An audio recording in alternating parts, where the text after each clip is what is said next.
Luis, with the honor. Gerald Tyrone!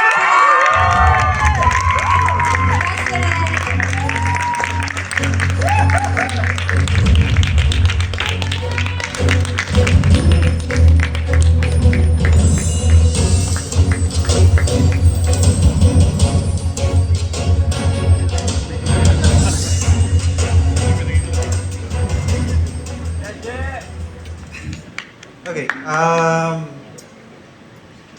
First of all, salamat sa Speed for the recognition. And basically, ang trabaho ko lang naman sa set ay mag-yes or no sa mga desisyon ng mga ibang magagaling na tao.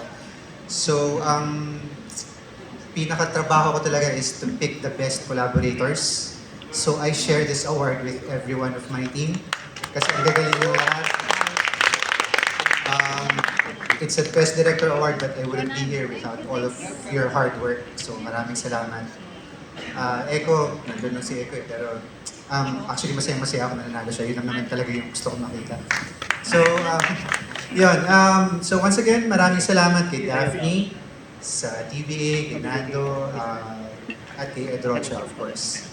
And sa lahat ng mga naging part ng buong Bayaniverse Trilogy, maraming salamat sa inyo lahat. I'm happy na nasarado yung tatlong pelikulang yun at makakapagpahinga ako from historical films for once. Pero I'm hoping na marami pang sumunod ng mga ganong klaseng pelikula para mas makilala natin yung sarili natin through history. Thank you. The 98's choice for Best Director receives a special cash prize from Playtime Entertainment, presented by Ms. Alexandra Krishna Orino, Miss Playtime Universe 2026, and Miss Adela May Marshall, Playtime Entertainment spokesperson.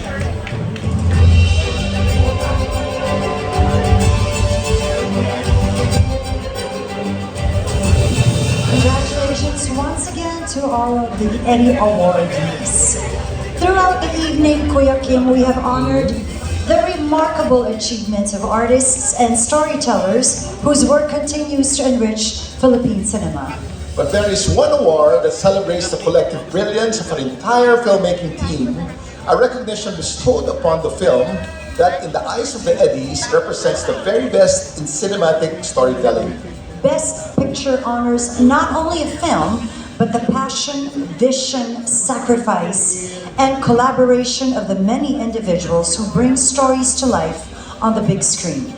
To present the most coveted Golden Scroll of the evening, please welcome Best Actor, Mr. Jericho Rosales. Hello again. Thank you. Okay, every memorable film begins with a vision, but it takes dedication and artistry of an entire team to transform that vision into a cinematic experience that resonates with the audience. Tonight, we honor the films that entertained us, challenged our perspectives, reflected our realities, and reminded us of the enduring power of Filipino storytelling. Sa mga pelikulang nominado ngayong gabi ay hindi lamang nagpakita ng kahusayan sa sining, kundi nagbigay rin ng boses sa mga kwentong mahalaga sa ating mga Pilipino.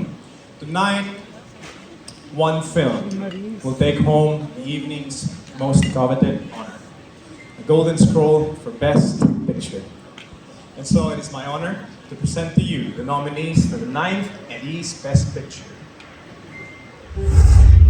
Best Picture.